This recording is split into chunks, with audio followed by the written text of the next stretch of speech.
মধ্য আফ্রিকার জ্যাঙ্গার rain forest জুড়ে দেখতে পাওয়া যায় অসংখ্য সরু পথ। হাজার হাজার মাইল জুড়ে ছড়িয়ে থাকা এসব রাস্তা তৈরি হয়েছে হাতিদের চলাচলের ফলে। তবে এই বনে হাতিদের আছে আরও একটি বিশাল কীর্তি। নিজেদের মধ্যে দেখা সাক্ষাৎ এবং অন্য আরেকটি গুরুত্বপূর্ণ কাজের জন্য তারা ঘন বনের মধ্যে পরিষ্কার করেছে প্রায় 2.5 একর পরিমাণ জায়গা, যেটি পরিচিতি পেয়েছে জ্যাঙ্গা বাই বা হাতিদের গ্রাম নামে। প্রাণী জগতে আজকে আমরা বলবো অদ্ভুত এই জায়গাটির গল্প।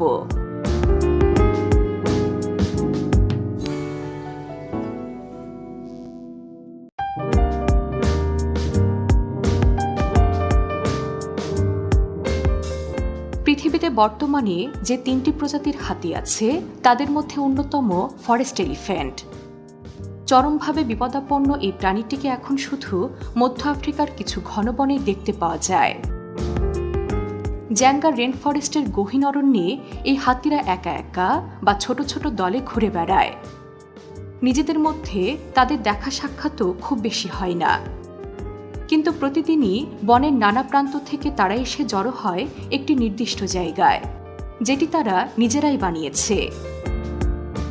জ্যাঙ্গা বাই বা হাতিদের গ্রাম নামে পরিচিত এই জায়গাটির কিছু অংশে সারা বছরই পানি ও কাদায় ভর্তি থাকে।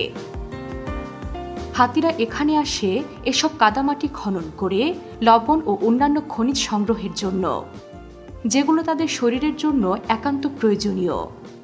কাজটি করার জন্য তারা লম্বা সুর দিয়ে কাদামাটি বা পানিতে বাতাসের চাপ তৈরি করে।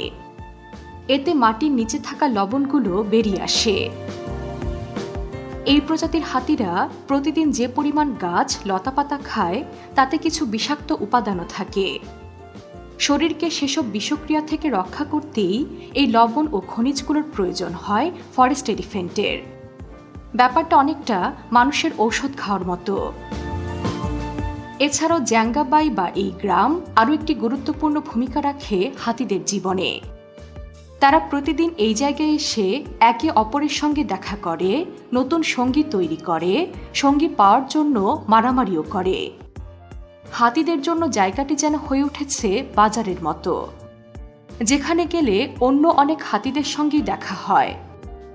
ঘন বনের মধ্যে বেশ খানিকটা ফাঁকা জায়গা জুড়ে ছড়ানো এই জ্যাঙ্গা বাই বা হাতিদের গ্রাম স্যাটেলাইট ছবিতেও সহজেই চোখে পড়ে। প্রাণীজগতের এমন আরও অনেক বিচিত্র গল্প জানতে সাবস্ক্রাইব করুন প্রাণীজগৎ।